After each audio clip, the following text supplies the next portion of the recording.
Okay, so Verasity just dropped some huge news with a brand new token called PLRL. And, it's stirring up a lot of questions. So today, we're going to break it all down. What exactly is PLRL? How does it fit in with the VRA token we already know? And what does all of this mean for the community? Let's dive right in. All right, first things first, let's tackle the biggest question on everyone's mind. Verasity already has VRA, right? It's established, it has its purpose, so why in the world would they go and create a completely new token? What problem is PLRL even trying to solve? Well, the answer really gets to the heart of their entire vision. The team sees this fundamental structural gap in how the internet economy works. Think about it. All the people actually creating the value, the creators making content, the viewers giving their attention, basically you and me, we almost never get a piece of the pie. PLRL is their answer to that. It's a brand new B2C or business-to-consumer ecosystem designed from the ground up to reward all of us for our participation. And that leads us right into the most critical point of this whole thing, and probably the one you're most curious about. How do these two tokens actually work together? This chart does a perfect job of breaking it down. The easiest way to think about it is they have two different jobs. VRA is the B2B infrastructure layer. It's the heavy-duty engine for proof of view running on Ethereum, and its supply is designed to fuel those specific rewards. PLRL, on the other hand, is built for the everyday consumer economy. It's all about participation, built on the base blockchain, and here's the key part. It has a fixed, hard cap supply. They're two different tools for two different, but totally complementary, jobs. So let me just be absolutely crystal clear on this because it's the most important takeaway from this entire explainer. One token is not replacing the other, period. VRA is still the core of their B2B tech, and PLRL is being built to power this new consumer side of the house. They coexist, each with its own very distinct purpose. Okay, so we know they're working together. Now let's pop the hood and look at how PLRL is actually built. To really understand it, you have to get its tokenomics, the core economic rules that are designed to build trust and stability for the long haul. And here it is, the big number, 10 billion. That is the total, absolute, hard cap supply of PLRL. That's it. There will never, ever be more than this amount. And non-inflationary isn't just some marketing buzzword here. This is a technical guarantee. It means the ability to create or mint new tokens is going to be permanently disabled in the smart contract itself.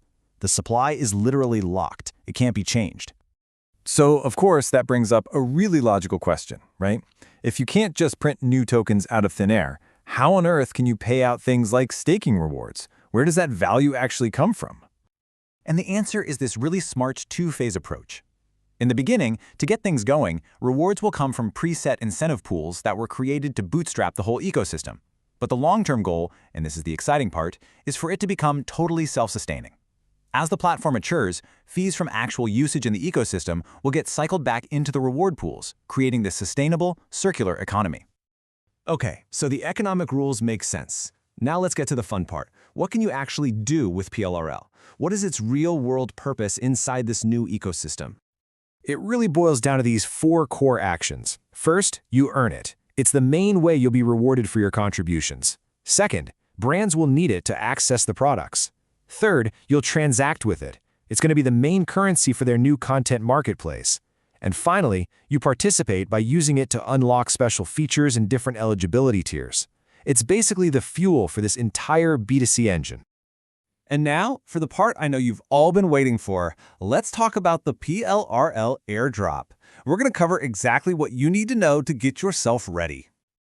Let's just cut right to the chase. The number one most urgent question on everyone's mind. Did we already miss the snapshot?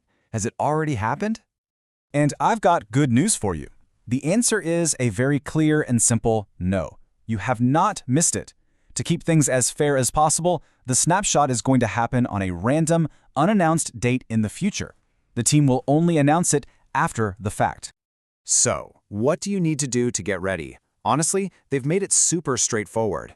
Step 1, and this is the most important, use VRA Wallet. The whole airdrop is being built around it. Step 2, hold your VRA in that wallet. And it's really cool that they've confirmed both staked and unstaked tokens will count. And step 3, just wait. That's it. Just keep an eye out for the official announcement that the snapshot has been taken. Now here's a key detail to keep in mind. While holding VRA in your VRA wallet is the main thing, the team has mentioned they're looking at other factors too.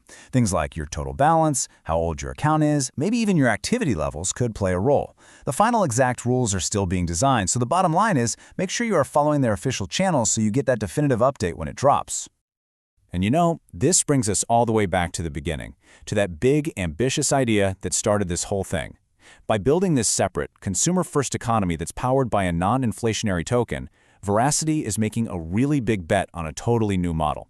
So the question we're all left with is this: could this finally be the framework that allows creators and users, all of us, to truly earn our fair share of the value we create online?